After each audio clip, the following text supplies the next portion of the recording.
Hey everybody, what's up? If you're in the creative space and you are pitching and responding to proposals and you're just tired of losing, you might come to the conclusion that pitching sucks. Well, maybe pitching doesn't suck as much when you're winning all the time. And so you're going to want to tune into today's episode as I talk to Joel Pilger. He's going to teach you how to derail the pitch. Fair warning, gets a little spicy and it's very nerdy. We're going to get into the nuances of pitching. And so with that, let's get going. My buddy, Joel Pilger, who I've known for a long time, has an interesting take on the reason why people hate pitching. So I'm super excited to chat with him today. Joel, for people who don't know who you are, can you please tell them a little bit about you and introduce yourself in the process? I ran a company called Impossible Pictures for 20 years. And Chris, you and I, we were contemporaries. After that experience and exiting that company, I worked as a consultant for almost 10 years. And then I realized I'm actually not a consultant. Chris, like you, I'm a founder, right? Like, I don't think you consider yourself a consultant, right? I don't know what I consider myself anymore. Maybe a content creator. So I sort of woke up to this reality of like, I'm a founder, which means I work as an advisor, or I call myself a thought partner to the world's leading studios.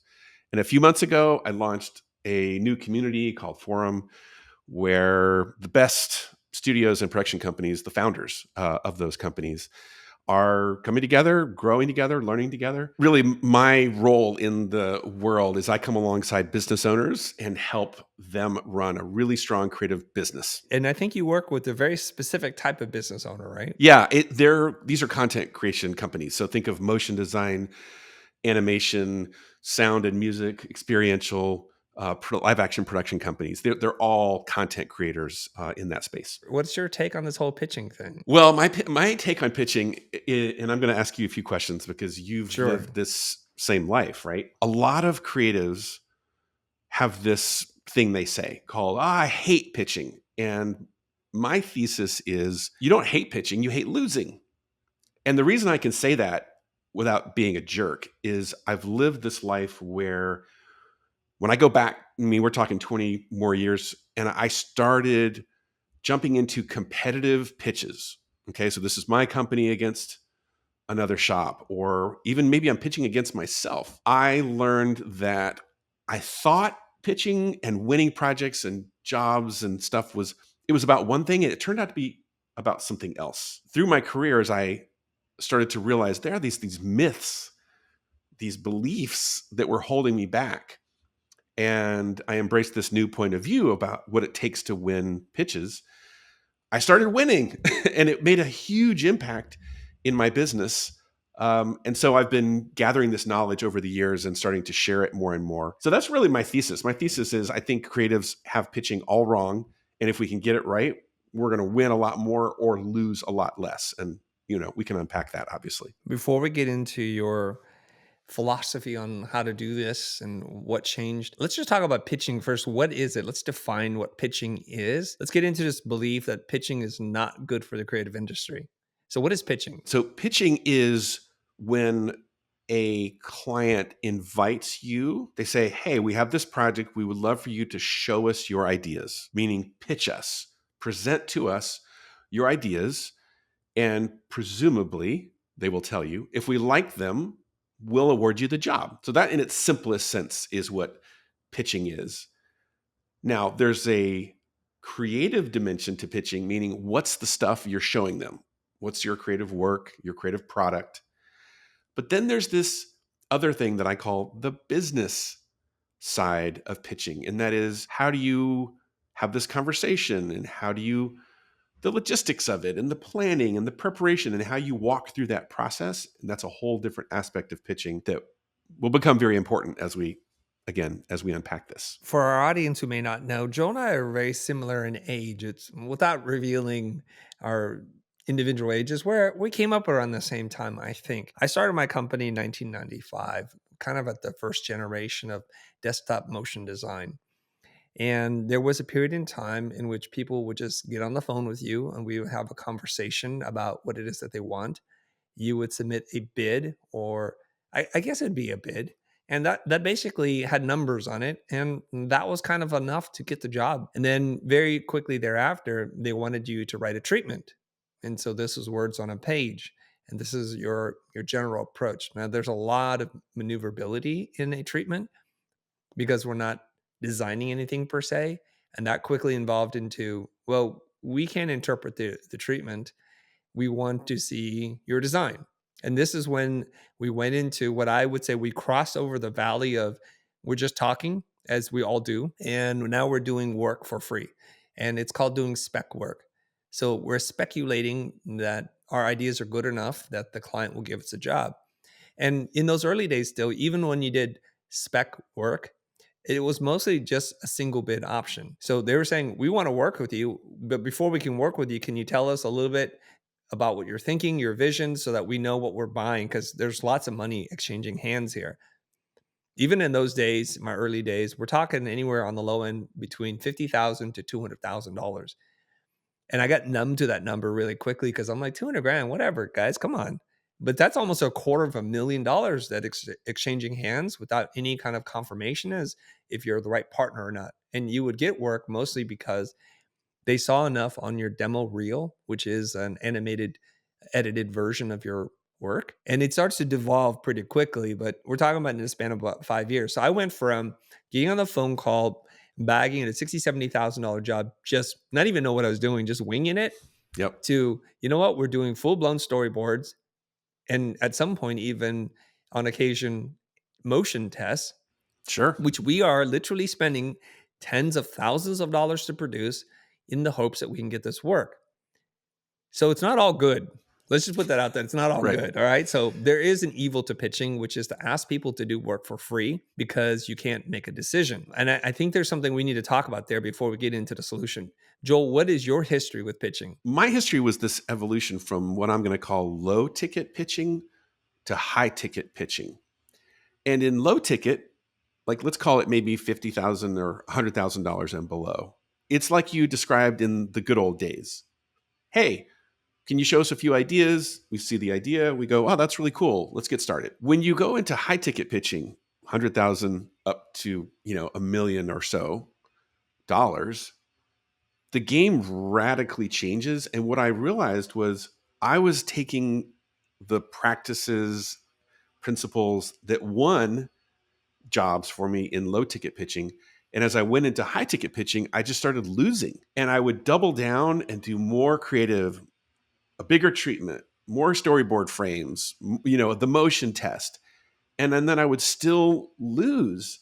And I'm thinking, man, I just invested $20,000, $30,000 into this job because it's $200,000, $300,000. If I win it, it's worth it, right? But you start to lose more and more and you're demoralized. Like as a creative, I mean, to the point of tears sometimes, that you're just so invested in winning this job, and you've the money, the creativity, you're putting your soul out there. And as I started to get my butt kicked, frankly, on some of these bigger pitches, I just became determined. I said, there's got to be a better way. And so I started really reevaluating, listening, learning, reading, talking to other owners and things like this.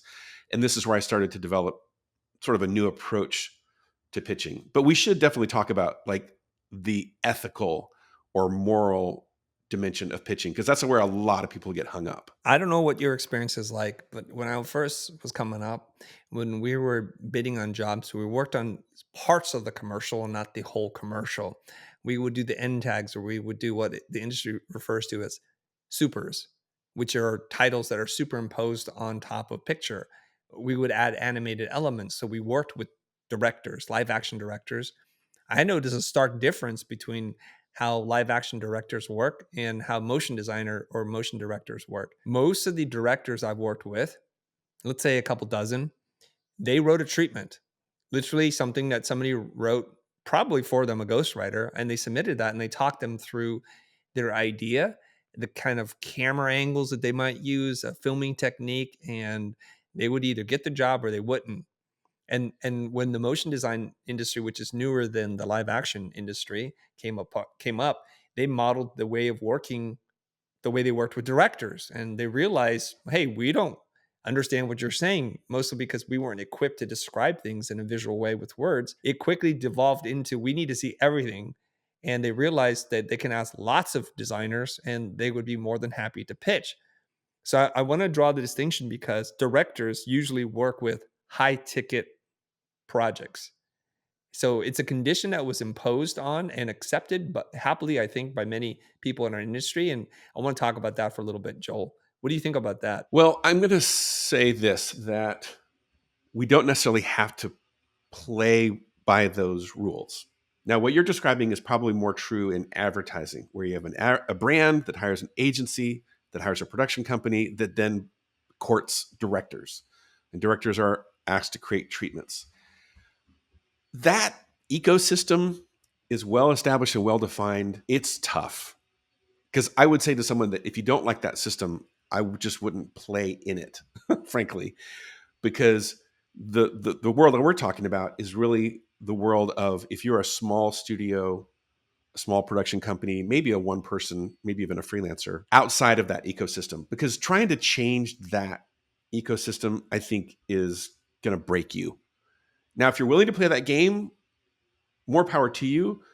But I think it's a little bit like I'm going to bet on the lottery, or I'm going to try and go write a hit record, because you're entering a system where they're just expecting you to work for free. You may get a hit after a year, or maybe 10 years, or maybe never. So personally, I'm just not a big fan of that side of the ecosystem, and I don't really participate in it, frankly. Okay, let me rephrase the question because I think you're answering a question I didn't ask, Oh, okay. but I'm not getting the answer to the question I thought I asked, which was, in your recollection of coming up in the industry, did you see what I saw, which is live action directors wrote treatments and they won or lost based on those things? Yeah, Did of you see course. that? I did. Okay. And I think, as far as I know, because I'm not plugged in the industry anymore, if you're a live action director, it probably still is exactly like that. It's a very established industry, and that's kind of how you work. Is that right? That's correct. Yes. Okay. Yes.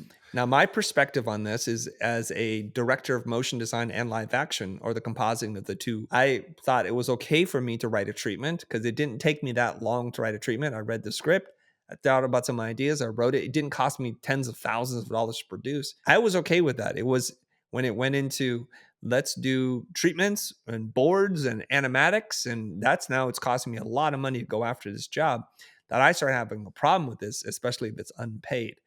Is it your position that you don't like the business model of live action directors writing treatments to get gigs? There are people that are in that corner of the industry, and that's established, and that's the way they work, and they're okay with Yeah, it, and that's fine, right? That's their choice.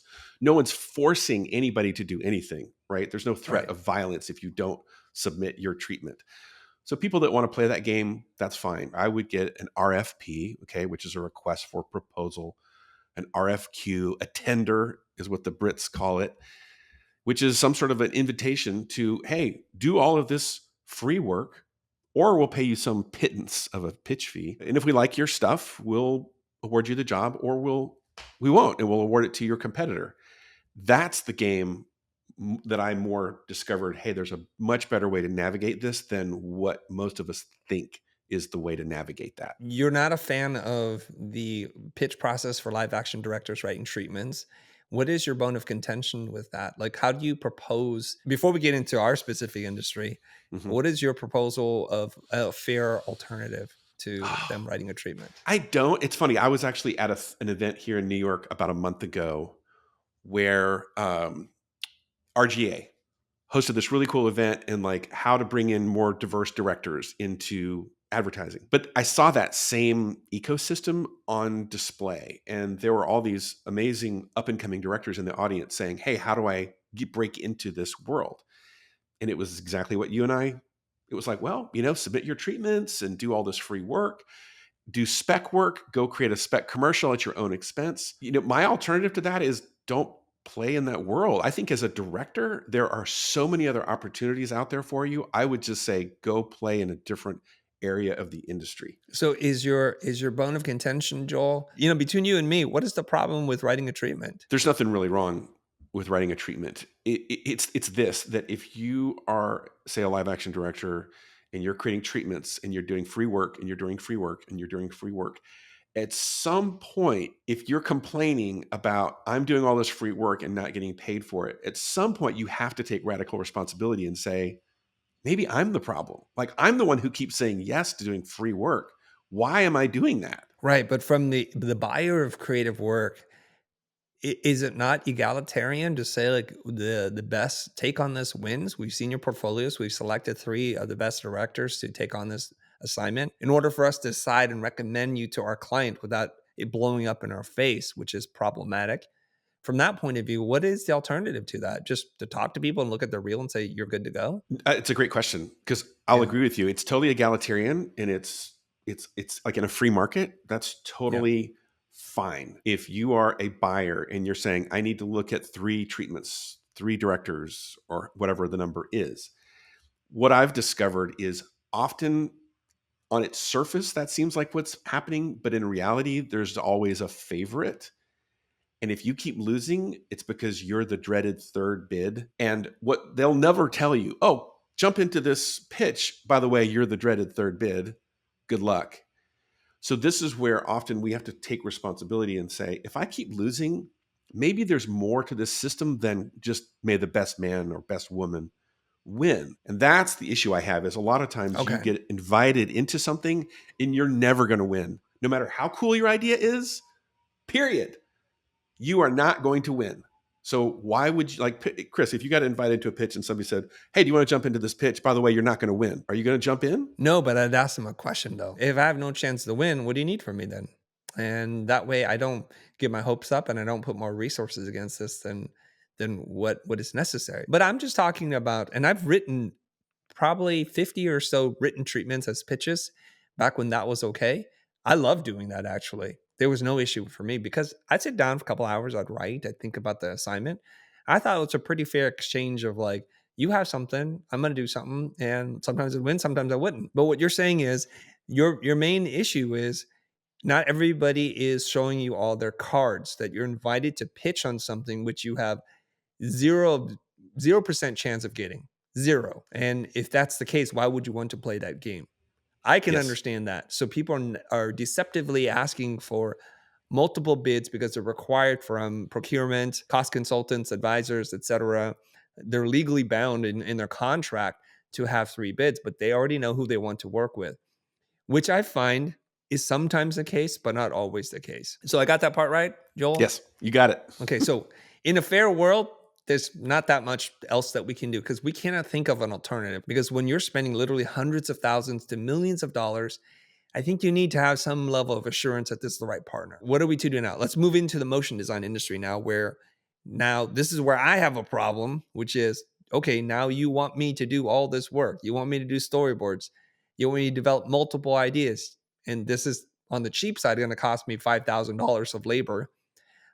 We've spent over $30,000 trying to get a new project before in the past and not get it. I want everybody to listen to that and let that sink in.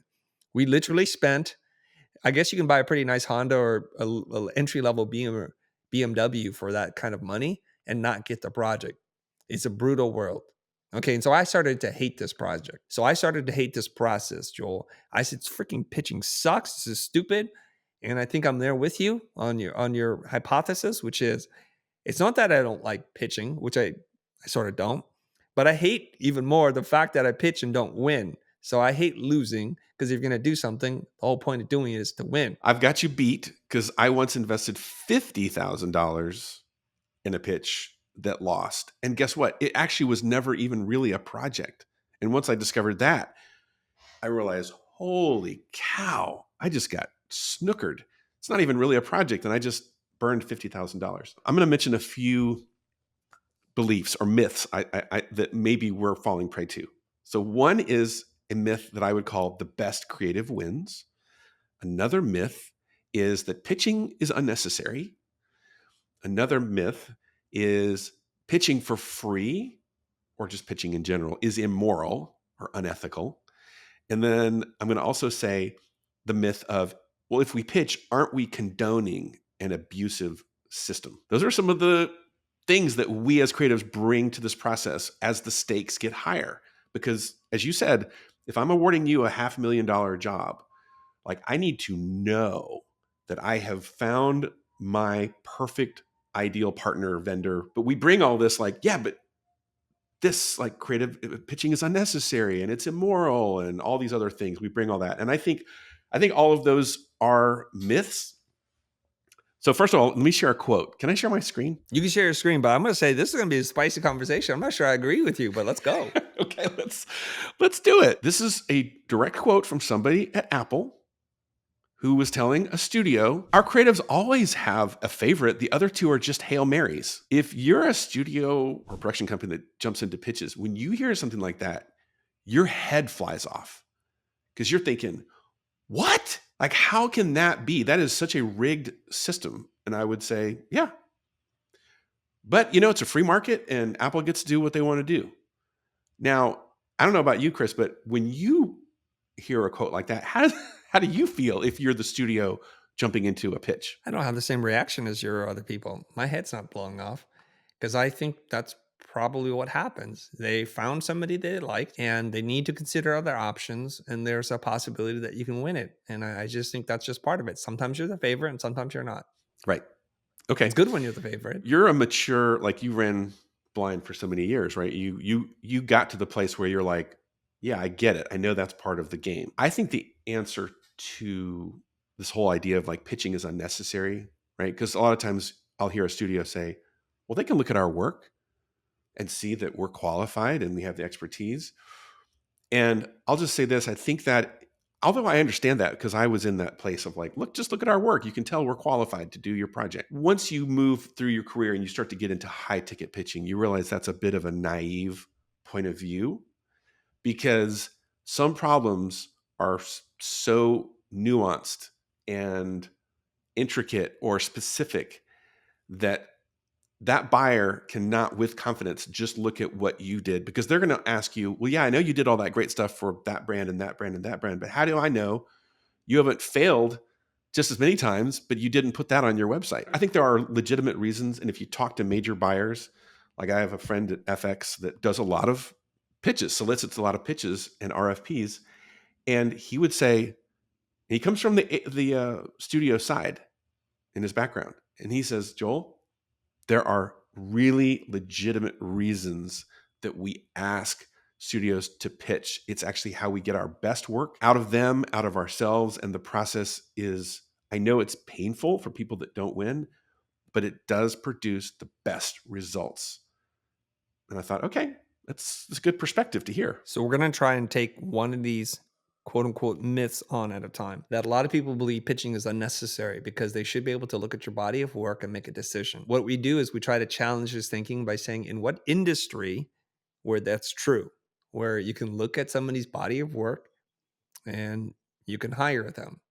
Can you think of some? And then what is so special about motion design and directing that requires it? Whenever I think of an example where pitching isn't necessary, it's generally a low ticket industry, right? Like if I walk into, I don't know, any store to buy something, I just kind of look at the product and I say, does that kind of look like what I need? And I walk out and I buy it. Think about buying a car. That might be a good example. I'm spending $50,000 or $100,000 on a car. Does the dealer need to pitch me? No. They say that's the car, that's the price, you want it or not. But then you get into other industries that are service industries and where you're providing a bespoke solution every single time.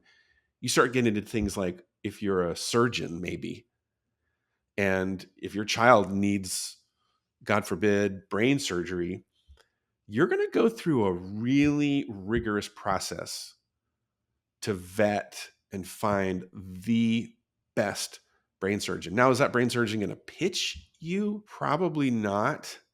But they also probably have a line of people out their door and on their schedule that are paying top dollar. So it's hard to, I don't know, it's hard to think of other industries where they subject themselves to pitching, right? Like architecture would be one where there's a lot of pitching, a lot of free work being done, a lot of RFPs and tenders and all this kind of stuff. So yeah, I don't know if I'm answering the question. Yeah, I can help you there. First, we have to distinguish when something is a product where you know exactly what you're going to get, so that it requires no imagination. So, for example, if you go to buy $100,000 car, you don't have to imagine what your car is going to be like because one already exists on the lot. You can literally touch it and you can take it for a test drive, which I think people have already made up their mind before they get into that test drive anyways. And you can read reviews. I depend on specialists, auto enthusiasts or experts to give me a fair and balanced review of a car. These days, I don't even test drive it. I just go on the lot. It said, sell me that car, and we just walk away, and that's that, because I'm relying on the expertise of others who understand the nuance of this. So we have to look at things that are made bespoke, something that's custom made for the individual buyer. And we also need to define what pitching is, again, as it relates to doctors. Doctors do not pitch. They don't perform the surgery for you. They don't give you a sample of the product before they operate on you. So what we're talking about when you say pitching, meaning they'll talk to you, they'll try to convince you that this is the right way to go. But that's not pitching, though. We were talking about just doing speculative work in the hopes that you get a client. I have hired contractors who I've spent over $1 million with. I didn't ask him to build the building or a sample of the building. I looked at the references. I called around. I interviewed them, but then I decided, yes, you're my contractor, and let's go. I do have a bid, and they do have to do work for the bid because there's a lot of calculations that go on with building $1 million building. I've also hired multiple architects. I did not ask them to do any free work. I looked at their body of work. And based on how narrow the portfolio is, if I can imagine them doing this for us, then I would hire them. But I do understand, because we have architects for clients, they do pitch a lot and they're designing things, they're coming up with ideas, and they're dealing with 10 to $100 million budgets. And I guess that's become part of their business and their bane of existence. So can we think of a high ticket thing where you get a sample before you start? That's a bespoke thing. So we say, let's say 100,000 and more, 100K Right. and up, where it's a bespoke solution where they actually give you a sample. I can think of one example is I work with a stylist.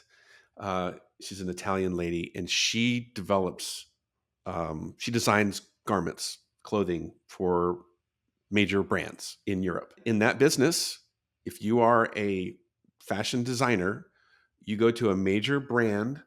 So I don't know if it's Gucci or Massimo Dutti or something like that. And they say, great, show us your garment. Show us your shirt that you want us to carry and sell in our stores. You have to present a fully complete, perfect prototype of here's the garment, which means you've invested several $100,000 in several years because of all the relationships and the design and finding the materials and sourcing all these things. And if they say, oh, we like it, we'll carry it. That's a pitch. And yeah, and talking to her, she said, oh my God, the investment we make is so enormous and there's so much complexity, even if they buy, because where the deal goes from there. That would be one example. So I don't think that's a pitch, Joel. You don't? No, because what am I supposed to buy? If you're like, I have a dress, what am I supposed to buy? And it's not really bespoke. You're not making it for them. You're making it for yourself. And then you hope that they'll buy multiple versions of this dress. You're not making it to a specific human, are you? No. In this case, the buyer has said, we are looking for, a new dress for our fall season. So we're looking for something very specific. Create it for us and show it to us. And you have to make that investment and show it. And if they like it, they buy it. They're sending out a request for a very specific need. And if the right manufacturer of this thing comes up with this, then they will buy it from you. I understand there's a speculative part to that, but there's also a beautiful part, which is once you make one, you can make 10,000 of them and you can sell them again and again. And otherwise, you could just do it on your own, making your own product and then bring it into the showroom and saying, look, here's my lineup for the next season. Would you like to buy any of these? So it seems like it's a very rare case here where someone who's of this talent and this caliber would say, well, I'm looking for your idea and then I'll design it for that. Because what most fashion designers do is they have a vision for the future and they make it, they do a runway, which costs them a lot of money. And then buyers get excited about it and then they pre-order based on the show reception. I think that's how the fashion industry works, right? I think so. Yeah. Okay, so you're bringing up a very rare example here, but some things to learn from this too. One is if you're specialized enough and you have a clear vision that the clients can then assume what you're going to make for them, then you don't really have to pitch. I think photographers, illustrators, and artists work in this category. They have a narrow focus. Where it gets tricky for motion designer directors is you don't really literally make the same thing over and over again, because people would have a problem with that. Usually, because we don't want what you did for Microsoft because we're Apple. We want something totally different. So this gets into the nature of the beast. And we make it harder for ourselves when we have such a wide array of work with no distinctive style or vision. Then it's like, what am I going to get? Okay, so you've highlighted a very special industry with one example of fashion, but where else can you think where this might exist? Can I make one little observation that's important Please. that you brought up that I love? Is you said in the fashion example, if that buyer doesn't like your dress design and doesn't buy it, you can go and sell it to another distributor, right? Another company. And that is a really important distinction, because in pitching, who owns the work? Who owns the pitch, the creative that's there? And that's going to be important as we continue this conversation. Well, I know the answer to that question, but Yeah. I suspect you're going to have a different take on that. So if we're looking around the landscape, you know, anything that's high ticket, that's bespoke, I can't think of too many where you have to pitch. You make such a good point about the more specialized you are, the more expert you are, the more clear your positioning is. Like, I think in the example of the surgeon, the reason you don't shop and get pitches from surgeons is you know exactly what that person does.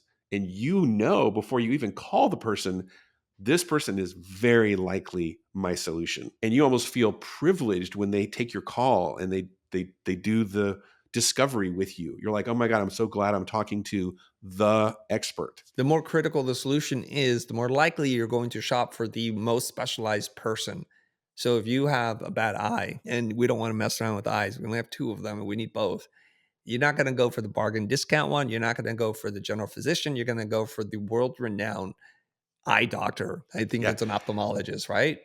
Yeah, exactly. Right. It's like we're not talking about buying a soda pop. We're talking about something that is very high ticket. It's called the value of my eyesight. So now I'm looking for the specialist, the expert. Getting back to this notion that pitching is therefore necessary, I agree with you, but I'm having a hard time finding other industries where this is applicable. And that's kind of a weird thing, because then it's an anomaly within bespoke services. Yeah, necessary is a tough word. I'm going to say there's a legitimate business reasons that pitching is appropriate, is an appropriate process that a buyer might go through.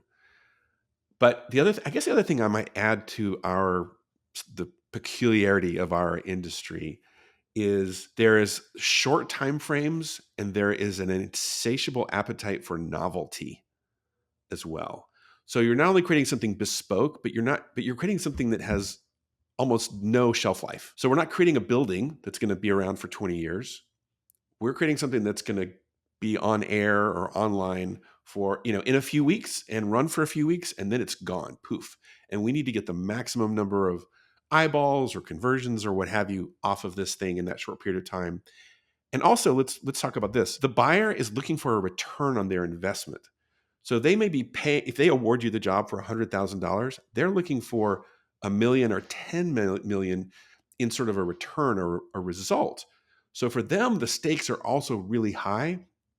It's different when you're building a building, because it's not like, oh, I have to get a 10 or 100x return on this in the next month. It's just the economics are very different. I have thought of an industry, and I'm going to step out on a limb because I don't know that much about it. Do you have any tattoos, Joel? I do not. Are you familiar with how tattoo artists work? No, but I'm very curious. Okay, let's both speculate as two virgins of the tattoo industry. Okay. I think a tattoo is a pretty critical thing that you don't really want to F up, because it's very permanent. And if you want to remove your tattoo that you don't like anymore, it's very painful from what I hear. It's one of the most painful things is to get your skin burned off your body. So tattoo artists, let's say it's not high ticket per se, but let's say it's a couple of grand for a piece. You look at their body of work and you make a decision. Is the tattoo artist working for free? Do they do a drawing, or what do they do beforehand? What is your knowledge about how the tattoo industry works? I'm trying to find one industry where it's common, accepted, and ethical and required. Well, I think that's actually a pretty good example, because I'm going to, again, theorize, speculate that if I was an A-list Hollywood actor and I was going to go and get a tattoo, in a way, I might solicit pitches, so to speak, or I might go to an artist and say, hey, what is the tattoo you're going to put on me? And I don't want just anything off the shelf. It's got to be bespoke and it's got to be perfect because it's going to be on my body until I die. So I'm going to be asking them for some sort of pitch, some sort of give me an example of what it's going to look like before you ink me. This is where if I was a top tier tattoo artist, you can take a long walk off a short pier, my friend. I don't care. I don't give an F who you are because it takes 6 months to book a thing with me. What would you like to do next? What do you think? Because I imagine Well, that's how it kind of works. I'm guessing there's probably an army of tattoo artists out there right now that are saying, yeah, Chris, I wish, right? So in the similar parallel here, right? There's all kinds of artists, animators, designers, whatever, that might be listening to us now and saying, well, sure, when I get there, Chris, I'll definitely tell those people to take, a long walk off a short bridge. I'm not there yet. I'm just trying to get my next project. And they're saying, can you show me what it's going to look like? So in a way, I'm being asked to pitch.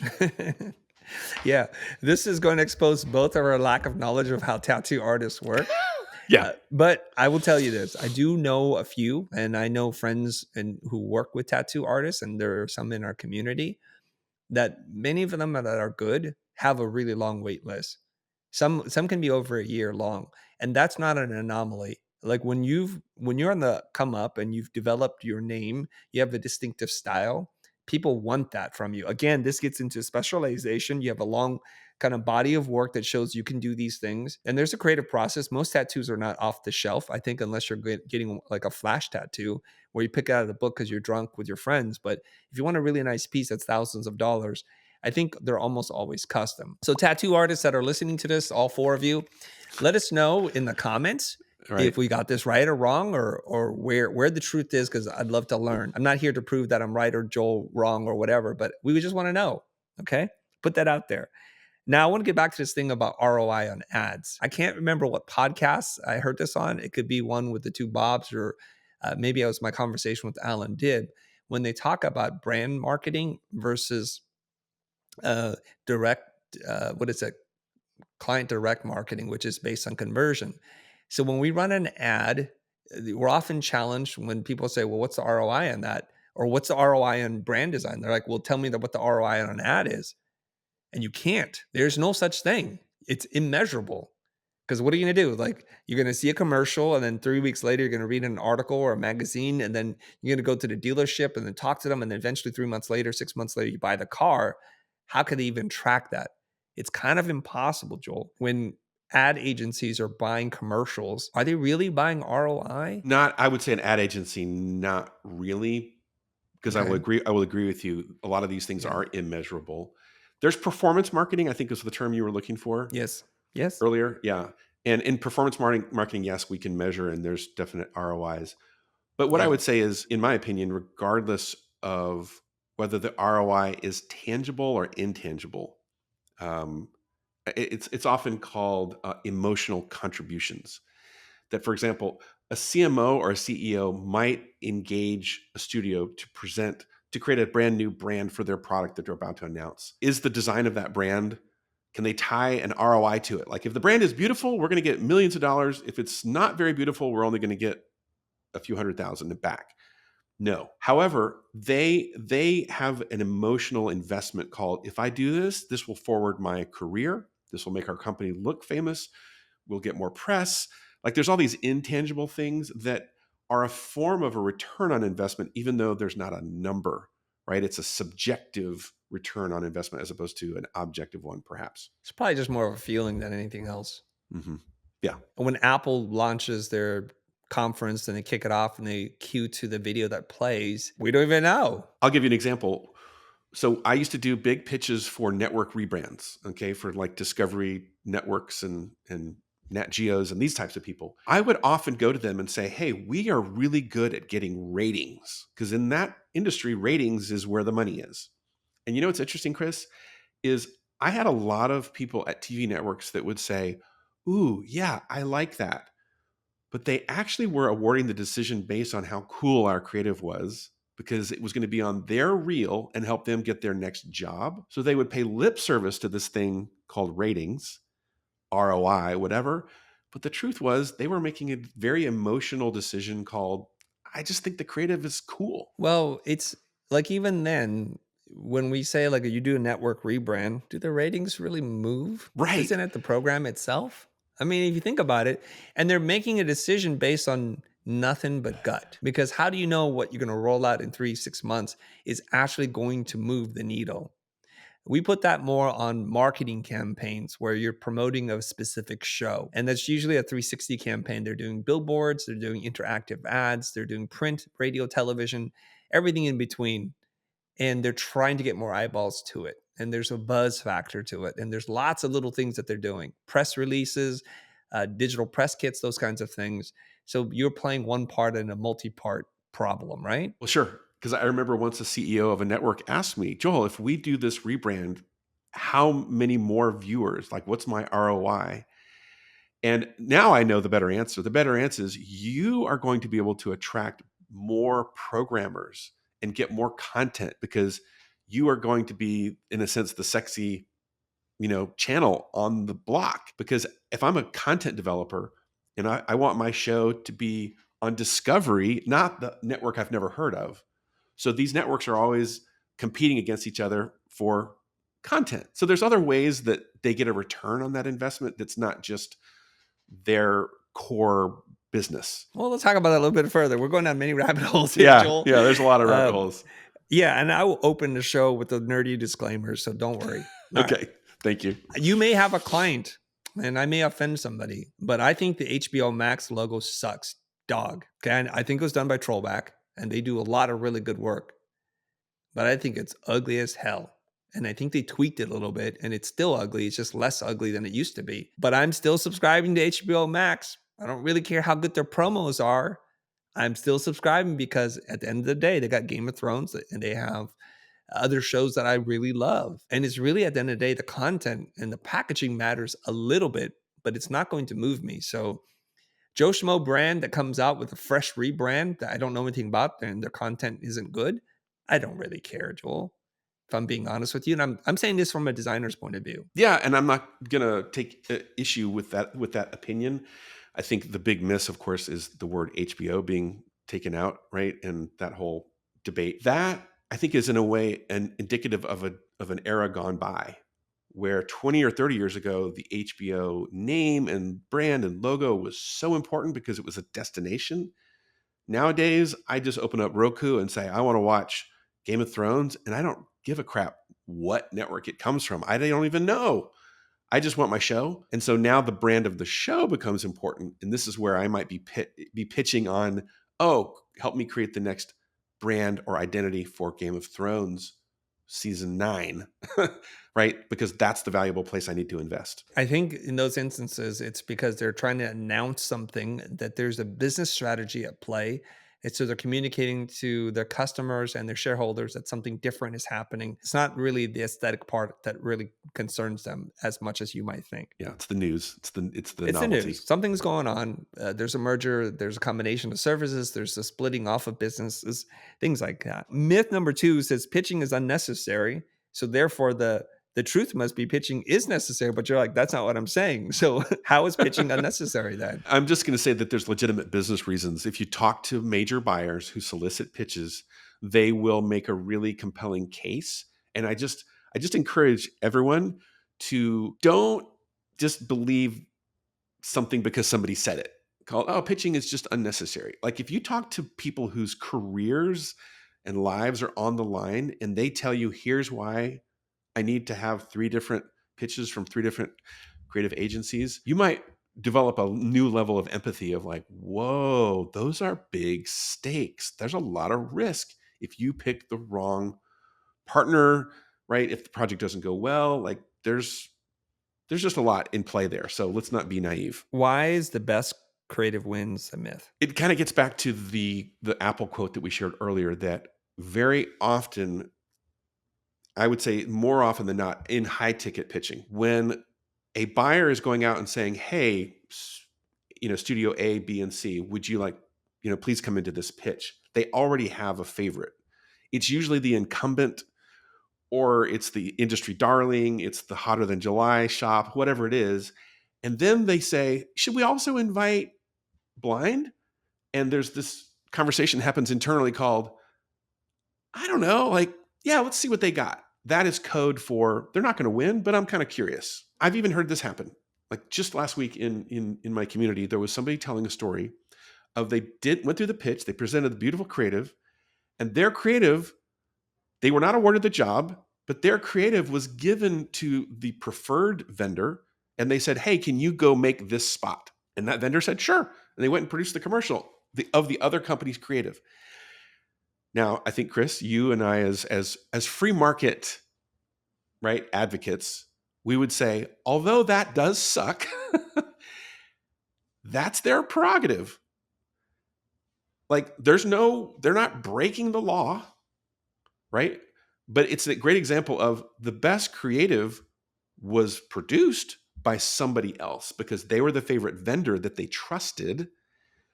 The other shop came up with a cool idea, but you see, so there's this idea of let's not be naive and say, well, if I get invited into a pitch and I just have the most awesome creative, we're going to win the job. Sometimes that's true, but often it's not. So let's go in very wide-eyed and be looking for signals that tell us we're winning or we're losing. So we can get into more of that. I want to be clear in case you want to send your angry messages that my position is clear on this, because that's Joel Pilger speaking. I think you can tell the difference between our voices. I actually think you are breaking the law. When a company, an agency solicits free work and you submit an idea that they don't pay you for, they do not own that idea. And if you wanted to, you could sue them and you might be able to win. It's hard to show provenance of an idea, but if you can prove that, and it's going to be a legal battle for you. So they take your idea and they give someone else to make it. They are doing something immoral, unethical, and illegal. I believe it's intellectual property theft. Absolutely. So this does raise an issue, and this does happen a lot more than we'd like it to happen. I will share an example, and then I'm going to throw it back to you, Joel. Okay. We've had our idea taken before, and we've also been given other people's ideas to produce. On one occasion, one of our clients from a big sports network said, "Hey, we have an idea we'd like you to do." And my eyebrows went up. And they said, "Don't worry, we've already paid them. We're good. We just want you to do it." Now, I didn't like sit there and like look at the invoices and all that stuff, but I took them at their word and I said, "Okay," because I would not have done it. I don't accept the creative work from other people to produce. And I would never do this with a new client. I'd only do this with an existing client that I have a relationship with. And they assured me that this was paid for and above board. I also have another example. One of our clients that we've done a lot of music videos with, Robert Howes, said, "Chris, I can't do this job because I'm overbooked."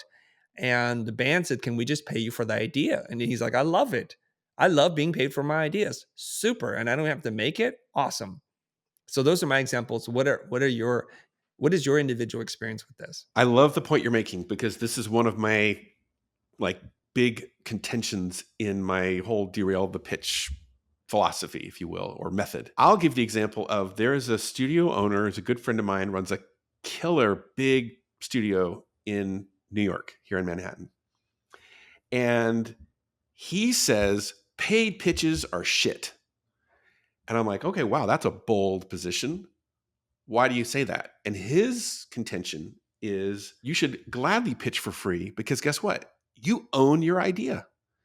As soon as somebody pays you $1 per, this is work for hire law here in the United States, that they have a great case that says, we paid you $1, we own your creative, goodbye. We get to do whatever we want. And for the most part, they're right. So this is often the reason I get really upset when I hear people going on this bandwagon calling no pitching for free. We should always get a pitch fee. And I say, well, be careful. A pitch fee of $100 or $1,000, I think, is an insult. If you're being paid for the true value of the ideas you're generating, great. Okay. I once told a client who invited us into a pitch, I said, well, of course you're paying an industry standard pitch fee, right? And he said, I don't know. What's an industry standard pitch fee? Just out of my backside, I said, $20,000. I made that number up. And he said, oh, That's a lot. Call me back the next day and he said, I got your money. I go, great.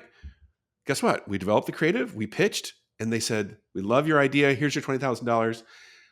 We want to award you the whole project. And I actually said, no, we pass, because we didn't like the client. We worked with them and we said, you know what? We're good.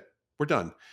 So I think your point you're making is super valid, that there are actually great reasons sometimes to pitch for free, because at the end of the day, I would hope that we each are talented enough and smart enough that when we develop creative, and if we own it and that client doesn't want to buy it, I'll go sell it to somebody else. Okay, Joel, we may not agree with a whole lot, so let's get into this. Oh my God, guys. If you're keeping score, everyone, just make sure you know who's saying what. I pitch for free. I own my IP.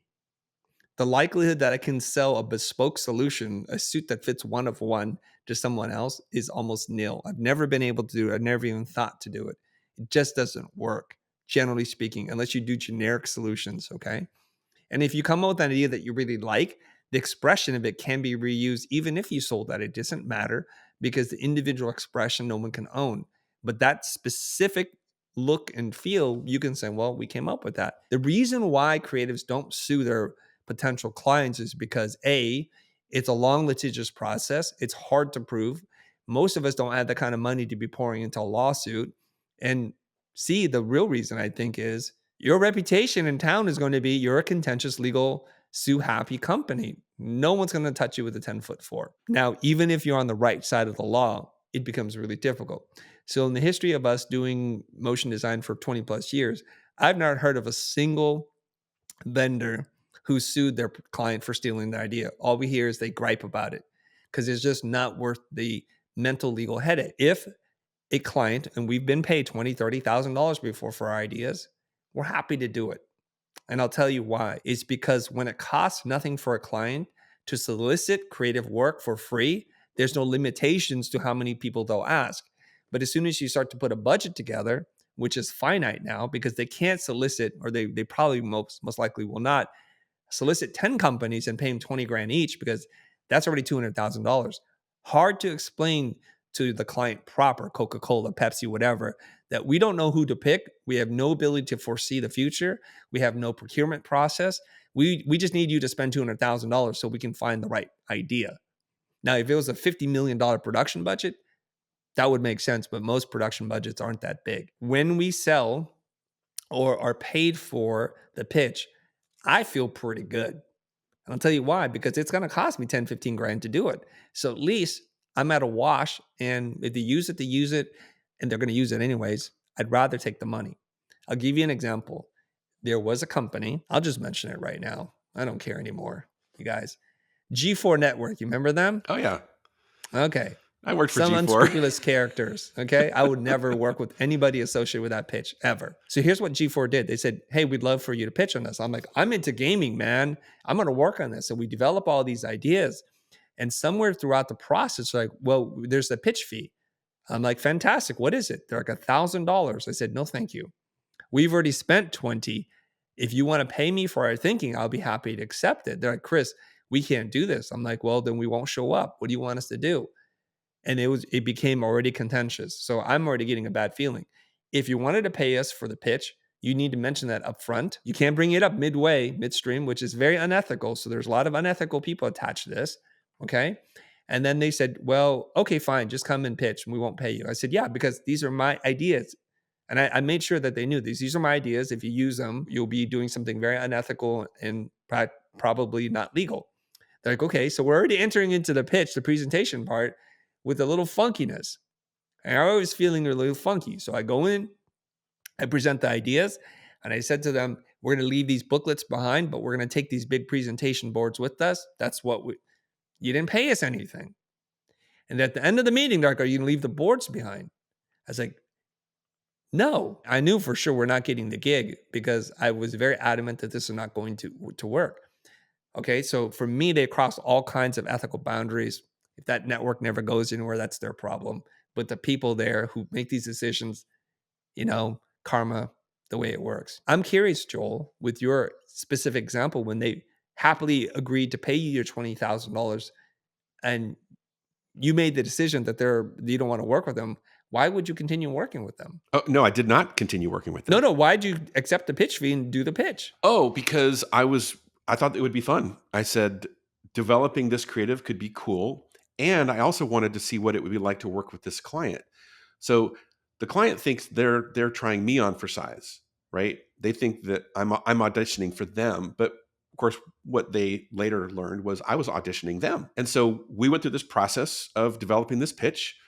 They paid us their $20,000. We showed them our ideas. They said, "This is great. We want to award you the project." And I said, I don't, we're not a good fit for each other. They were crazy makers. Okay. You know what I mean by that. And I just said, this project is going to be a nightmare. So just take our ideas and go hire somebody else to go execute them. So that's the story. Oh, I see. I see. You knew, when did you learn that they were a nightmare client? Yeah. Towards the end of the pitch process, as we were going through the Okay. pitch process, I increasingly realized these are crazy makers that are going to make our lives miserable. Like, think of a $20,000 project and then now multiply that times 10 or 20 in terms of budget and scope and all of the. And I just said, no, good luck. Thank you. We're done. My challenge here is when agencies procure treatments or ideas, I think there should be a finite number of people that they should talk to, whether it's a favorite or not. And I think there should be a fee attached. That's just my take on it, because that'll limit how many people they talk to. And it should be a fee that would at minimum cover your real costs, and better if it actually include a little for pain and suffering. Pitch fees that are $500, $2,000 are an insult. Like, don't even talk to me about that. I'm not going to take that. If you want to pay for the real cost, no problem. And you're right. I'll back you up on this. This one I do agree with, that the best creative does not win. People have their favorites for lots of different reasons. And I'll just point to the one that I personally have experience with. There is such a thing as cronyism, everybody. There is such a thing as kickbacks, and this happens. And we've been asked before. We did not participate, but there are characters in the industry where they want to hire their buds from college, and they don't care if the work is great, because you know what? There's a lot of folks who are in the ad agency who work really long hours, don't get paid enough money, and in some ways could care less if this helps their big clients or not. It doesn't matter. They'd rather help their friends, and sometimes it's illegal to do this, I believe. They send them some money back. And believe it or not, Joel, we've been asked by one client in particular, hey, we want you to put extra money into the budget and we'll just get that back from you. I said, sorry, I'm not interested in doing that, you guys. Guess what? We lost that client afterwards, and we had been working with them for years. So there's a connection there. They found somebody that they would give them money, and this is a big problem. This is where Yes. corruption happens in corporate America. Do you have Yes, experiences with this, Joel? I do. And similarly, I just decided early in my career that my peace of mind and sleeping at night was much more valuable to me than any one project. So when I bumped into it maybe two or three times in my 20 years at Impossible. I just found a way to sort of politely change the subject. And if we lost the job, so be it. If we found a way to around it. But I will say that all of these little rabbit holes we've been going down. I'll just say, let me suggest one overarching meta that we're really getting into. And we've kind of touched on it. It's this idea of asking questions early. Okay, you've probably heard the phrase raise objections early and often. So I'm just going to say, and you may have a few more things you want to unpack first, but this is, I think, where we're ultimately heading is there's a way to go through the pitch process where rather than being afraid and being the order taker and saying, yes, sir, yes, master, I will follow your orders, we're actually gently pushing back. We're asking better questions. We're being brave, even though we're afraid that we might hear the thing we don't want to hear. And this is very much this derailing the pitch is smoking out the client. Am I the favorite or am I the third bid, right? Or am I the 10th? Well, did I ask? Did I ask how many people are pitching? Did I ask who I'm pitching against? Did I ask what the pitch budget is? Did I ask? And most often creatives get into so much trouble because they say, well, I don't want to ask those questions. I'm afraid or I'm uncomfortable. I agree with you, and I think we're going to share a lot of common strategies in terms of how to derail the pitch, how you give yourself the best shot of winning or being able to filter out the ones that you have zero chance of winning. And I want to say this, there's two parts to this. Number one, I've had experience with all the things that you said where we are invited to pitch. We felt funny about it. Like it was one of these diversity, equity, inclusion movement things where as a minority owned business, certified minority owned business, we were invited to pitch on something and we had never done that before. And after we pitched, we got a negative review on the work that we did and we were told it was subpar. They have to explain to the CEO who initiated this why you didn't hire a minority based company. Instead, they hired one of the good old boys. And to not only spend money trying to get a project, to not get it, and to be accused that it was subpar work was like 3 slaps in the face. When we followed up with them and we saw the finished product, we're saying we stand by our work. Look at our work and look at that, and you tell me objectively, subjectively that that's better, and I will apologize. But it wasn't better, it was worse. So you think, well, who in their right mind would pick some work that's worse? Well, I just told you cronyism. And also, it was, I think, a silent protest towards management to say, you cannot tell us who to work with. We will work with whoever we want. So rather than say, well, we'd rather work with our buddies, we were going to say that this work was no good. And that hurts our reputation. That was the last and only time I ever went through the DEI door and used the minority owned certification because I thought for 10 plus years, we've won work on our own merit and we're going to continue living that way. So I just want to put it out there. That's proof and evidence that this idea that the best creative wins, it doesn't. There are many factors and work is just one of them. Oh man, I'm tempted to share another story like that, but it's like, it's big names, it's a big brand, it's a big TV network. But let's just say you are so right, because the biggest pitch, this was I think a $800,000, $900,000 broadcast campaign for an annual event at a major network that we all know and love. They awarded us this campaign and we were like, this is one of our biggest wins in history. A new CMO comes in and says, you know what? All of our current partners and agencies are fired because I want to work with my people. So did the best creative win? No, we were unawarded. Unawarded. Can you imagine how painful that was? It was so embarrassing for my client, the producer at this TV network, to unaward the project that he never called us ever again. So we lost the account because of this thing. So trust me, there are many examples of the best creative does not win. I think of the 4 myths that you brought up, I believe that's the one that most resonates with me. And at first I was like, are you sure? I'm like, yeah, he's right about that one. Everybody. Okay. I won you over. All right. Yeah, you won me over. You won 1 of 4 so far. So Okay. The other thing I want to share is this line that I heard from Neil deGrasse Tyson. I think the line is something, the arc of the universe is long, but it bends towards justice. And I think he was quoting Martin Luther King Jr. The arc of the universe is long, but it bends towards justice. What do I mean by that? Well, there are unscrupulous characters in the industry that are asking for kickbacks, that they're using cronyism and doing all kinds of weird stuff, or they're abusive to vendors. And I have to say, I know one of them, horribly abusive to vendor partners, and then eventually was fired from the agency and then went out to the world to see if anybody wanted to work with him. Surprise, surprise, no vendors, no relationships, no partners, quote unquote, worked with him. So he remained unemployed for a really long time. And I've seen this happen multiple times. The department head, where some of this kickback money exchanging hands was also found out, was fired, and then went from top tier agency to third tier agency and was trying to make his way back. 2 different instances, but the arc of the universe, it bends towards justice. It takes some time for it to play out. So I'm just letting people know, like, if you get screwed over, just get over it, learn something, but just know that everybody gets what they're going to get. Yeah, call it karma, call it reaping what you sow.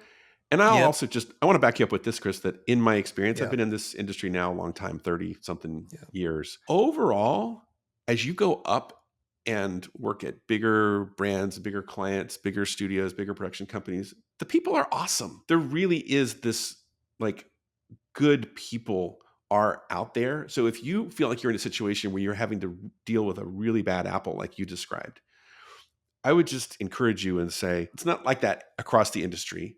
And if you don't work with that person, or if it's that person screws you over something, Like, you're right. Life is long. It's going to come back around. You're going to be fine. Let's get into strategies, because I think we've teased our audience long enough now. So you're saying, okay, I'm in an industry where pitching is necessary. I want to learn how to win because losing sucks. And I'll share a story, and then I want you to start sharing with us some approaches. Okay. So when I started first working with my business coach, Kier McLaren, who I think you know, he's since passed away, but I said, man, the industry has changed so much. I hate pitching. And he goes, well, tell me about pitching. And he said something similar to what you're saying, which is you choose to be in this industry, and those are the rules. That's how the cookie that's how the cookie crumbles, my friend. Would you like to work in a different industry, or do you want to learn how to win? And with that, I had to flip my switch from being angry, resentful, thinking this is a horribly unethical, abusive practice, to learning how to win. And I've done a talk on this before, how I learned to love the pitch and love to win. Okay, Love the with story. that, I'm going to tee you up here. What do Okay. we need to do to derail the pitch? I will pick up your story about Kier right there and say that first, we got to take radical responsibility, because no one is forcing you to pitch. Okay. So you enter into this game willingly, of your own free will and agency. So just know, if you're going to get into the game, just know the game you're actually playing. And the game you're playing is not the best creative wins.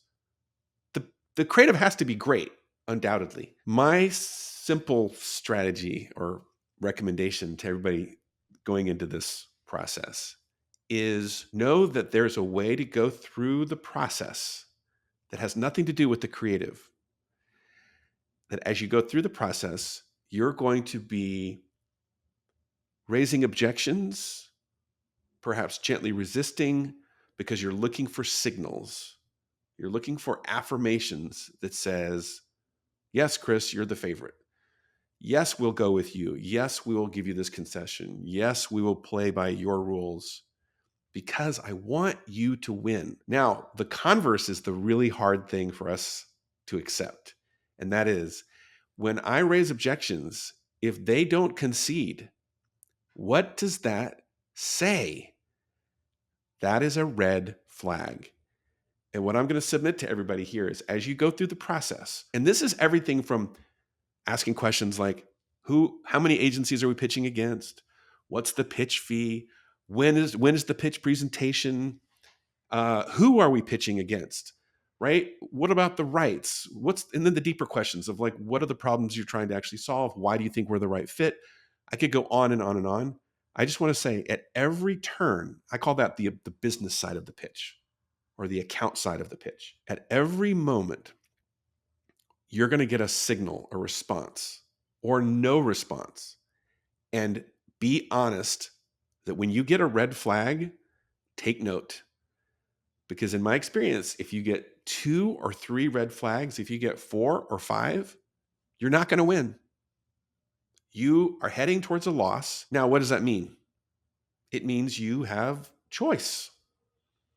Okay. Insight gives you choices. So this is really the big grand theory that I've seen work wonders, is if we go through this process in a way, and we're in a way smoking out the buyer and the client to say, am I the favorite? Will you go with me? Will you follow my lead? Because if they say no, or they don't say anything, they're basically telling you, Chris, you're not going to win. You're not going to win. You're not going to win. Then you get to decide, what do I want to do about that?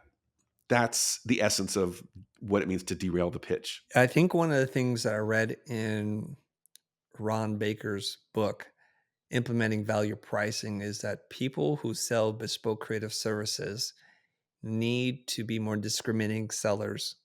We need to discriminate more, not on race, religion, or creed or things like that, but discriminating, like, who are we a really good fit for? The process is called qualifying the buyer. So you realize that they're auditioning you and you're auditioning them. So it's a mutual process. We're seeing if we're a good fit for each other. Most sellers of creative services give away all their power just right out of the gate. They're like, whatever, anybody you want to buy, you have $2 to have 200 or 2 million, I'm going to take you. So we created a process at Blind to say, like, if you don't meet all these criteria, then we put you through 1 to 3 categories. There's a definite no, an absolute yes, and then the maybes are the ones that are really tricky. Yep. So what are the ways in which you qualify a buyer of services, Joel? What kind of Oh, questions do you man. ask? Let's go through it. Well, I love to ask the 3 R's and the 3 Ds. So 3 R's are, is this opportunity going to be a good fit for our real? Is it going to be a good relationship? Is there going to be a good reward? And by real, we mean portfolio. Is the creative work going to be awesome? Then as I'm going further through the process, I'm asking things like the 3 Ds. Who's the decision maker? Is there a deadline? What's the dollars in play? Okay, meaning what's your budget? And then I love this one. I call this one the shift. It's just when I simply turn the tables and I say, why do you think might be the right fit for this project?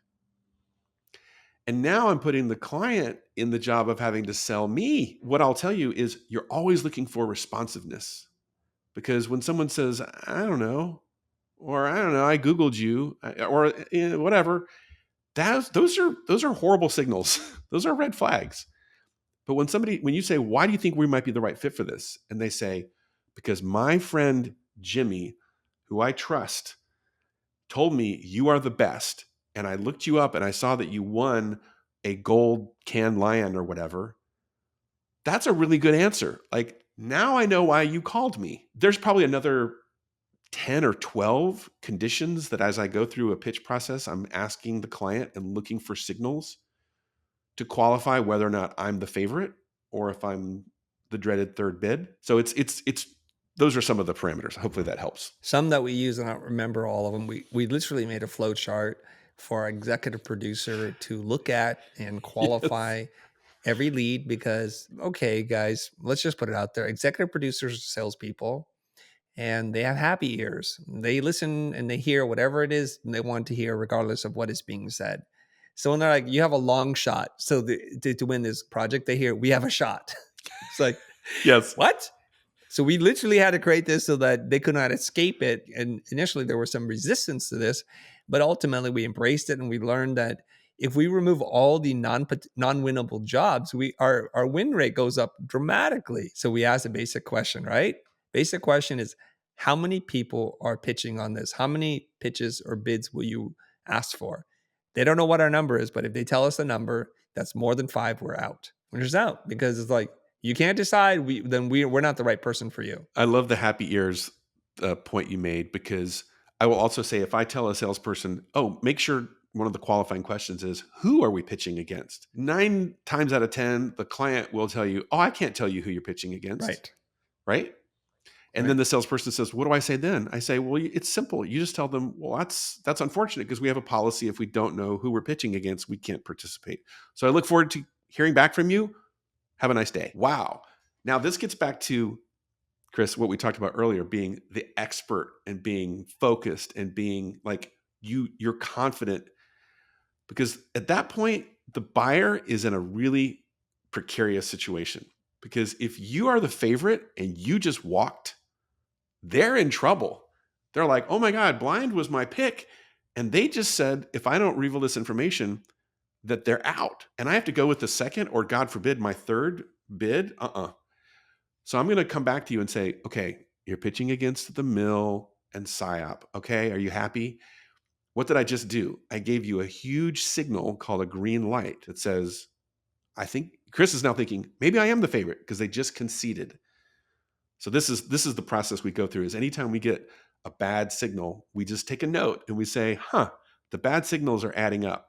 We're going to lose. What do we want to do? So you're looking for small concessions, otherwise you're out. And if they don't give it to you, it means there's a high probability that no matter how good the creative that you create, you will not win it. It's not quite that black and white. I would say it's not necessarily that you're out. It's that you're just honest that we're not going to win. What do we want to do?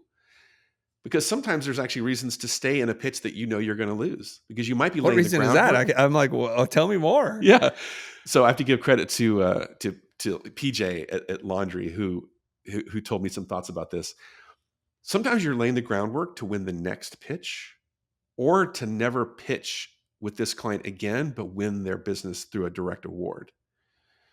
Because you might say, you know what? We know we're going to lose. So therefore, let's present the most incredible, ridiculous, bold idea that they will never, ever go with. And forget about showing them 3 or 4 directions. We're just going to do one because we don't want to overspend. We want to leave an impression here called, we know we're not going to win and you're going to award to somebody else, but you're going to remember us more than anybody else. And when the next opportunity comes up, you're going to call me because you're going to say, oh my God, that was the boldest, craziest, coolest thing. We have this opportunity for you that we think is a fit. And maybe I can get a direct award out of that. So again, it's just options. It gives you, once you know you're going to win or you know you're going to lose, you can either double down and invest more, or you can evaluate, how do we want to play this out? That's a very curious, interesting take on this. I have a lot of respect for PJ. He's a great guy. Laundry TV, everybody. Doesn't that go against the notion that the best creative wins? Yes. Well, no, it doesn't. Doesn't Because it? here's what happens, right? Is when you present that crazy bold thing, often the buyer says, that's way too scandalous, too bold, too audacious. Like my CMO will never go for that. But you remember, wow, if I could convince my CMO to go for that the next time, we might shatter all of our sales records or whatever the goal might be. But you're ultimately trying to build a relationship with that buyer built on trust, where they understand your expertise and you're creating this mutual trust. So the next time they call you, you might say to them, I'm not playing your stupid pitch game this time. If you want to work with me, I showed you what I'm capable of. Do you want to dance? Let's go. So there's just more to the story than just the one pitch that you're in right now. The reason why I think that goes against what you say is because here's what I take from the buyer's perspective. Wow, they went off the reservation on that one. These guys just are wacky as hell. The next time I have a really cool creative project, I wonder if they're going to go off the reservation on that too. And I know PJ's work. He does really amazing. His whole studio does really amazing creative out there work. And so what is the point of showing them yet one more out there thing? Because aren't you consistent with the kind of work that you do? If you're positioned and expertly niched into a market, then you should be known as the wild dreamers, audacious creators that you are. So creating a pitch that doesn't align with what they've asked for goes way beyond the scope and parameters. It just signals to me you don't listen very well now, do you? And seeing one more piece of creative work is not going to sway me. That's at least my response. What do you think about that, Joel? No, I agree with the point that you're making. I would just simply say that if you know you're going to lose a pitch, you have options now called, hey, if we know we're going to lose, do we want to bail? Maybe we bail. And we just say, hey, client, you know what? Another client of ours just awarded us this big thing. We're sorry, we have to bounce. Yeah. That's a great story. I love that story. Right. The other story might be, you know what? Let's stay in this pitch, but rather than doing these 4, 5, 6 ideas, let's present one and whatever. Maybe it's bold, maybe it's weird, maybe it's totally showing our expertise that they did not ask us to demonstrate. Whatever. It's just giving you choices. It's basically saying if you know you're not going to win, you could do something with that knowledge so that you can be bolder to do what it is. You're like, this is what they really should do instead. Yes. Every once in a while, that does work. Yes. So even though you're put in, they cannot win, all of a sudden, they're like, what the heck? Because what they have to do is they typically show their clients proper. The agency shows their clients, here are the 3, here's the one we recommend. And if they show yours and yours is so weird and solve the problem in a way that they couldn't understand, every once in a while, it's a long shot, but you can actually win it. But I like this idea that information is power. So if you know you have no shot, you can make different decisions. Do what you're going to do. Do you know the famous quote from Maya Angelou that says, when someone shows you who they are, believe them the first time? It's that thought that as creatives, we're so afraid to ask things like, who are we pitching against? And what is the pitch fee? And right. And what is the deadline? All that. Because we know that if they tell us you're not going to win, you're not going to win, you're not going to win, we don't want to hear it. We're like, no, don't tell me that. My encouragement is, don't be afraid. Like you said, information is power. So ask for it, get it. Whatever, this is like your power and influence that you have in the process. And then when people show you that you're not going to win, just believe them. It's okay. It's okay. Much better than sticking your head in the sand and hoping, and then only to be now over invested and lose the pitch. And now you've burnt, like you and me did. I burned 50 and you burned $30,000. Don't do that. Don't be me. We've established how many people should pitch. Who are the people who are pitching? Those are critical. What other criteria do you ask in the qualification process? Well, I'm going to give you one of my favorite moves. And it's an ask, but it's how you respond to the answer that is my favorite.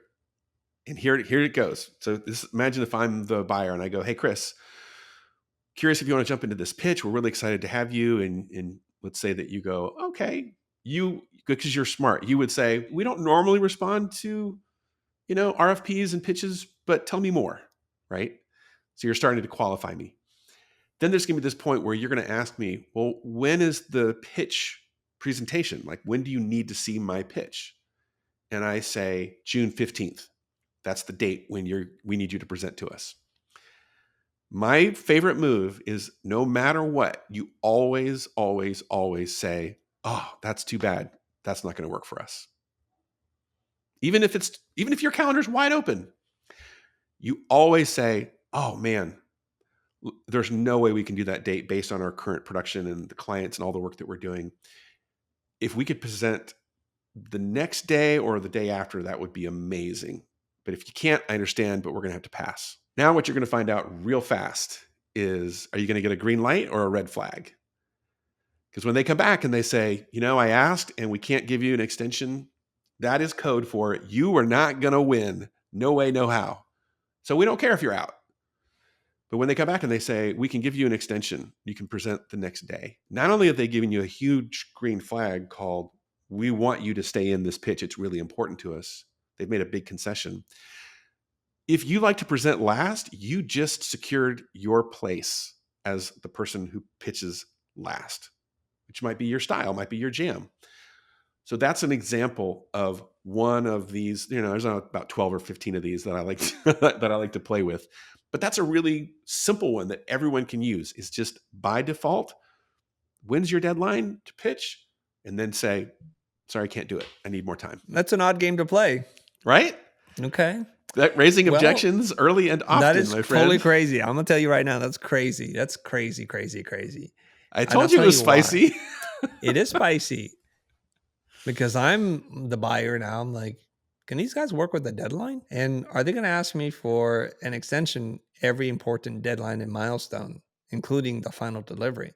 Now, I don't know about you, but back in the day when we made commercials, there were hard delivery deadlines. Like it needed to be satellite to different networks so that they can then run it on local TV stations. And there were real consequences to missing these things.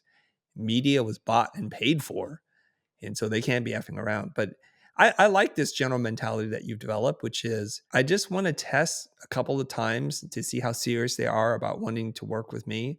And if it's inconsequential for them to make these concessions, then we know, okay, we have a decent shot. It's winnable. We're asking tough questions and not afraid of the answers, and knowing that we're going to take those signals and say, "Okay, are we winning? Are we heading towards a win, or are we heading towards a loss? And what do we want to do?"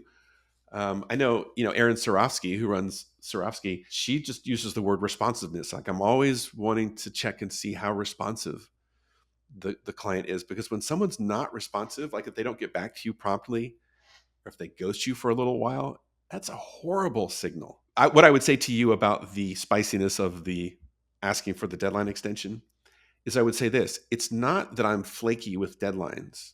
It's that I am serious. And that is, when I say to you, I can present to you the day after your deadline, and if you can accommodate that, I will hit that deadline without fail. We do not mess around. And so if we go through the pitch and you award to us, and then we agree on that deadline, absolutely. It's a lock. Because I don't know about you and Blind, I'm guessing at my studio, we did not miss deadlines ever. We would like fall on our swords all the time because deadlines just were, that was inconceivable that we would miss a deadline. That's a good response to that, I believe. So well played. You're dealing with serious people that have serious realities in their world, called, if the CMO can't be there on Thursday, it's called, he can't be there. Like, that's just, we all live in a world of, there are very big stakes and realities and logistics, and we're going to work together to figure them out and make a solution. I have a similar time deadline variation to what it is that you're saying. We've been in pitches before, And you're running sometimes 3 pitches simultaneously in a given week, and resources are finite. So there was one time when the executive producer checked in with me and said, "Hey, how are we doing on the pitch?" I said, "We need more time. I'm not happy with the work." And the EP is like, "Chris, we cannot ask for more time." And I said, "What would you rather? Us present work that I know is not good, or to eat a little humble pie and go and ask for more time?" And he thought about it. He goes, "You're right. I'll go ask for more time." And I want to say this to creatives to empower you a little bit here. If you're pitching for free, you know what it is? It is for free. So you have way more leverage and power than you think. And so it's better to say, you know what? I'm so sorry. My creative director is not feeling like we've solved the problem. We're not comfortable now presenting on Tuesday. Can we get any more time from you? And you know what? Every time we ask for more time, they give it to you. A smart producer on the other side builds into their schedule creative flakiness. Otherwise, they're not a good producer. They don't tell you the drop dead is Tuesday and it's actually Tuesday. It's like next week, Tuesday. And so they build this into their schedule. And those of us who know, who are experienced, understand that a smart producer already has taken care of that contingency that maybe not everything gets in on time. And so they agree and we work on it, and we finally have that moment where we can push through and find that idea. And it's not hurt the outcome at all to ask for that. So Tell me if this is potentially an upgrade, because I love your strategy there. okay. Is what if I turn it into, instead of a problem to be avoided, an opportunity to be seized? My spin on that one would be, hey, client, we need more time. Why? Well, because we've been developing our ideas and we have these 3 approaches that we feel great about, but we just came up with a 4th idea that we are so in love with, but we need more time in order to develop that and present it to you. So it's really just, it's a different way of telling the story called, oh my God, something just happened. It's a non-linearity.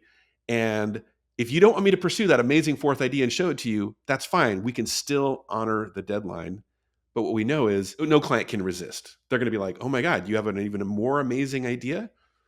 And you say, yes, thank you for the extra time. Well, maybe you and I, you're a little bit more flexible with the story than I am. I like to just tell the truth, Joel.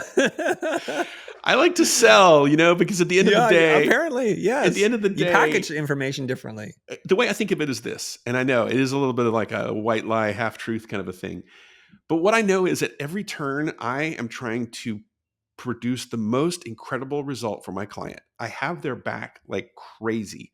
And sometimes I'm actually trying to help them from screwing up, right? So it's the way that I take this buyer through the pitch process even is a way of helping them.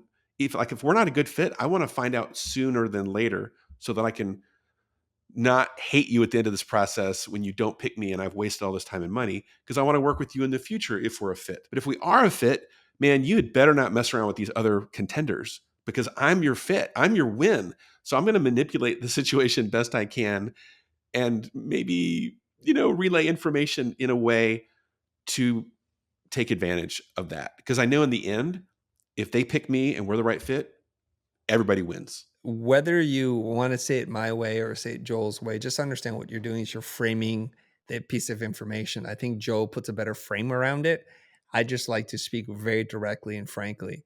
And I will just tell my executive producer to say something like this, which is Chris has impossibly high standards and he doesn't think we've hit them yet. And we're asking you to give us another day or two so that he can work through the problem because he's not happy yet. And we don't feel good about putting anything less than our best foot forward. And so it's just there's different ways to frame it, which I think for me, my truth meter just I want to stay there. But you're making sure you're communicating. You have more power than you think, and to be able to ask for a little bit more time in some instances is it's not going to be it's not going to kill you, because the last thing you want to do is put work in front of the client that you know already is subpar. Now we're going to skip ahead to, let's say you've presented your ideas. You've had the pitch presentation, you got the extension, you presented, and now what do you hear? Oh, thanks. We'll let you know. And you're waiting and you're waiting. One of my rules is never stop pitching. And you know what that looks like? You do the same thing again. You say, hey, client, you send a note. I know you guys haven't made up your mind yet, You're not set to award until Friday. But me and my team just came up with the most amazing whatever we would love to share with you before you make the decision. So I call this never stop pitching. And I know of multiple studios that have used this simple technique of don't don't dare sit on your laurels. Like you present your work and then you just go, okay, can't wait to hear whether or not we won. Like you are tenacious and relentless. If you know, first of all, you're the favorite because by now you know. Second of all, how bad do you want it?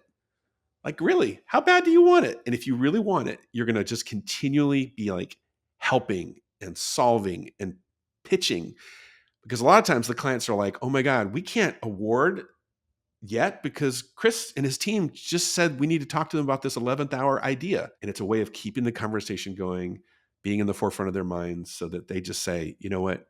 Of course, Chris, you win. Let's go. Whether or not you have an 11th hour idea, you may not. But you know what? Can you come up with one if your life depends upon it? Sure, you can. You said you had about 12-ish ways of derailing the pitch. We've talked about a few. I think we covered two major ideas, and we spent a lot more time talking about it probably than what you had anticipated. But I want to ask you for one more, and then I want to tell people my Chris's pragmatic way to qualify clients. Less game playing here, less packaging. It's just really matter of fact. And I think I wouldn't do our audience justice if I just sat on my hands and kept them to myself. So I will share that with you at the end of the episode here. So Joel, give me one more if you can in ways that we can ask for a concession or qualify the buyer. All right, this is my which does this have a number? Number 4 in the concessions stage of a pitch. Another move would is I call it don't give them what they want. So here's what that looks like. Often when you're in a pitch or an RFP, you get a document that says, "Oh, here's the whole project, here's the brief, here's the deliverables we need in your pitch, here's what we need to see, right, in your pitch presentation." I love to go back to that client and say, "Hey, we looked at this whole document and in these list of deliverables you need to see in our pitch, we are going to give you, 1 through 8, but items 9 through 11, we're not going to give you those because those aren't really relevant. Instead, we're going to add 13 through 16 because this is actually going to show you how the problem is going to be solved and show you what we're capable of doing." So what I've done there is I basically told them, "Hey, like a doctor, I know I actually have diagnosed you. I understand the disease you have. I know how to cure it. It's okay that you asked for a pill, but the reality is you need surgery. And I'm going to show you what surgery looks like. Are you okay with that?" So this is a big concession because they're thinking, well, everybody else that's pitching on this is following the rules. But Chris over here just said, "No, I'm not going to give you what you asked for in your RFP." Again, bold. What you find is if a client comes back and says, "Okay, yeah, we're cool with that," that's their way of saying, "I trust you. You are the expert. I will follow your lead." Again, very, bold, but if they come back and they say, "No, that's the pitch. Those are the deliverables. We need to see those things." What they're basically telling you is, "We don't care if you bail. We don't, we're the third bid. We don't, just play by the rules, Chris. We don't care." Real interesting. I think that Spicy. it is spicy, and I like it. And I have variations on this as well. But I think you must be responding to broadcast work because where there's lots and lots of deliverables. Usually commercial spots they don't have an RP, they just have a script and they ask you what are your ideas, right? Yeah, it's also more campaign work, right? Where often like if a brand is doing something, it's a whole campaign, it's a whole launch. It's sure there's a launch spot, but there might be 200 or 300 deliverables that go with that. But it's usually network stuff because in the agency days I don't ever remember getting an RFP ever, and we've pitched on hundreds of commercials. Okay, I'll give you the variation to this. We weren't working. A large multi-billion-dollar real estate developer reached out to us and said, "Hey, we heard good things about you. We're going to send you an RFP." And of course it's like a multi-page document. They're a nightmare to look through, and they list everything, kitchen sink, everything. And one of it, which we want your creative treatment on how to solve this problem for this property we're developing. And we have a no pitch policy at this point. So we're not even trying to derail the pitch. We just don't pitch client direct work. And we tell them we don't pitch, and here's the reason why. And we gave them the reason. And the reason is it is impossible to discern what is it that you want, who your customers are from a piece of paper like this. And to operate on a document that diagnoses the problem and prescribes the solution, we can't do it. If you want us to do it, we're out. And they made a concession. This goes to your whole, we're not going to give you what you asked for. So they said, well, what will you do? We will come in there and we'll present our capabilities. And they said, okay, great. So they made the concession. So everybody else is busy pitching, Joel. Every single person is pitching. So what I do is I put together a capability stack, which we have already. It's templatized. It's all ready to go. I'm just trying to select the 3 to 4 projects I want to include in this that I think are the most relevant to them. Now, mind you, I have no commercial real estate development experience. I don't know that industry at all, and there's nothing I can show. But we go in and we talk about our work. We are presenting. No new work is being created. And we talk about our process, very clear process, and we show examples and the stories and the insights. And then we walked away, and I felt pretty good. And you can usually tell that you have them because they're literally leaning in. They're not sitting arms crossed back. They're leaning in and nodding. And I can tell, like one of the younger guys there, which I got to know later on, he was smiling and trying to contain himself. Like, you're speaking my language right now. This is my love language. And we did that, and we got that project. It was a $250,000 project that mushroomed into 3 more projects or 4 more projects that wound up more than $1 million. And we did that by having no experience, pitching nothing creative, no spec work, and just standing our ground and saying, we're confident, we're expertly positioned in a niche space, sort of, and we got the work. I love that story so much, dude. Because one of my steps is this, like, don't forget to ask why, right? Just have the why conversation, because the point you made, I'm going to sort of reiterate what you said back there, was they self-diagnosed. And clients do this all the time. They will show you a brief, like, here's the brief, and here's the things we need to see in your pitch. And you know what? It's really awkward for them to admit they don't know what the heck they're talking about, right? So you have to find a way for them to save face, but for you to tell them, I think you've misdiagnosed or just, jumped ahead in the process. And what you did was you said, let's back up a bit and let's have a conversation called, what is it we're even trying to do here? And that can be extremely powerful, because at that point, this is why I use the word derail. Like, at that point, you and Blind were not pitching. You were not in the pitch. You derailed it and took it over there. And everyone else is over there doing their dog and pony best they can. And if you think about it, they were essentially showing their solve for a misdiagnosed problem. I forgot to mention there are 2 things that we did that was anti what they asked for. They said, we have $100,000 to do this. And I said, I could do something for 100 grand, but not everything on this list. So that's why that job grew from 100,000 to 250,000. And we didn't do any creative spec work at all. And the funny thing is, when we went in for the meeting, which I knew they had several of us slotted in, like scheduled back to back with a little gap in between, that we walked in there and I know they're like, okay. And they asked me, so do you have some creative work you want to share with us? I said, no, I'm sorry. I thought it was clear that we weren't going to pitch on this. And if that's what you're looking for, I don't want to waste your time. And I'm getting ready to walk out and like, no, that's okay. I'm just asking. You were clear. I said, okay, well, let's get on with it. And we did it. And I have to say, for some of you, I've done this before. I mean, I've done it multiple times when they said, no, it's fine. You're going to go do your thing. And I start talking like, no, I thought you were really going to show us creative treatment. I said, no, I'm sorry. I started to close my laptop and then we said our pleasant goodbyes and we just left. I don't want to waste your time. I'm not going to share with you what it is that we do because you can't see the value. I'm not a good fit. So I'll tell another similar, but another twist on the example you just gave. I'll say the name Amazon because this was a project. I won't say who the production company was, but let's just say that I'm the production company. I'm working with Amazon. We've had this successful relationship for years, doing project after project after project. And then one day, edict comes down from on high. We now have procurement and we need to triple bid every job.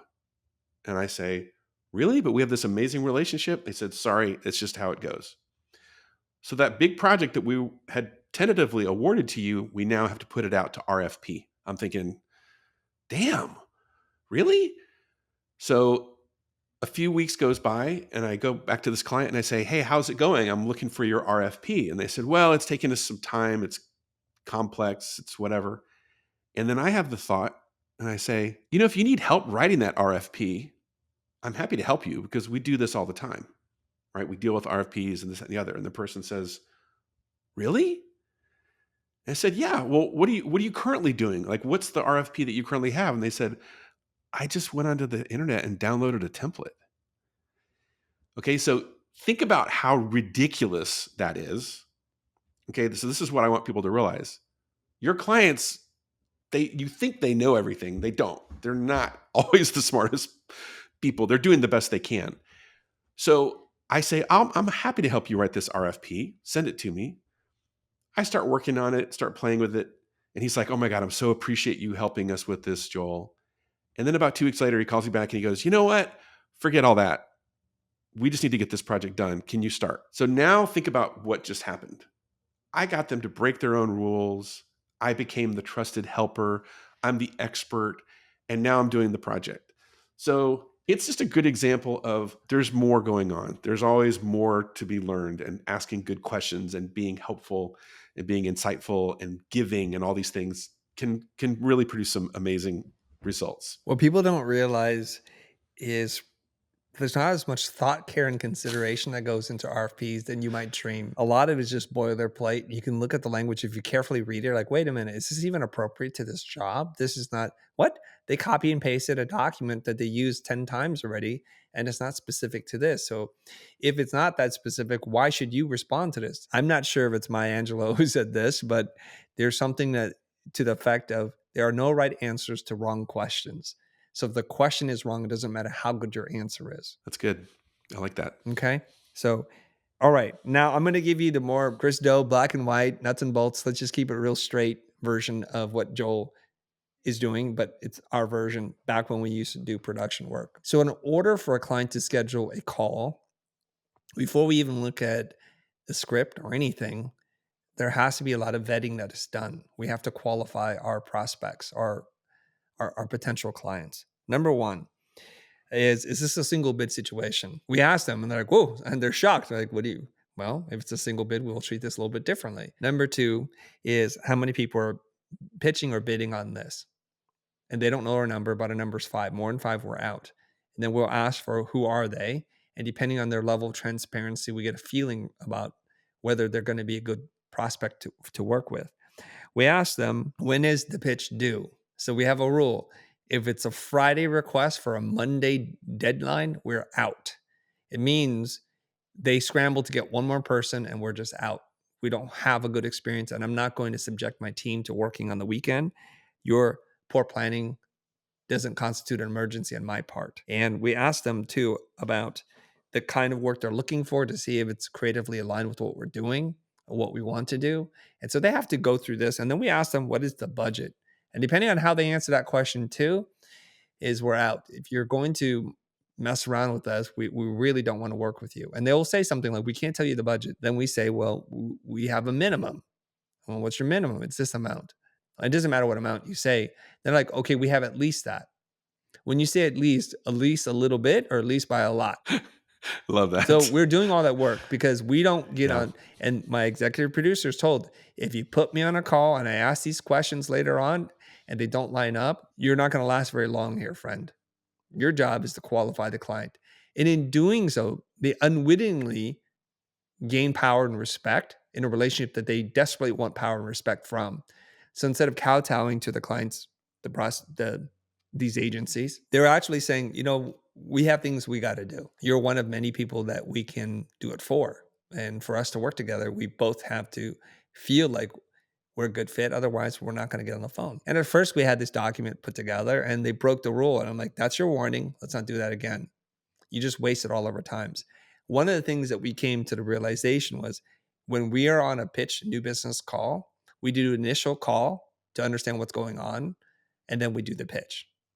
So in order to get on that initial call, we're putting together 3 or 4 of the most expensive people in the building on a call for an hour. We can't do that when the budget's $2,000. We can't do that when the budget's $30,000, because by the time we produce this, all that money will be gone. So that's our very straightforward. It's a flow chart. It's not even like, we're not even getting into scripts and nuances that Joel was talking about. Just very matter-of-factly, do you meet this criteria? Because we're going to put you into different categories. And then they politely bow out. I'm sorry, we're just too busy right now. I'll show you my nerdy little document, because you might say this is kind of fun. I have this winning losing calculator. So all I'm doing is, as we go through the process, these are the qualifying or the signals I'm looking for. And you can see there's like 20 different things that I'm asking. And each time I'm saying, is there a green light or a red flag? And then what do we want to do about it? And I add them up. And sometimes I might say, oh, this is a deal breaker, so I'm out. But just creating some sort of a simple tool that says, what's our process? How do we qualify and vet and confirm that we're winning or confirm that we're losing? It sounds silly because it's just a dumb spreadsheet, but it's amazing actually how powerful it becomes as it reveals information that you can use to make better decisions. Joel, we've gone really deep. We've gone down multiple rabbit holes. It got spicy and fiery.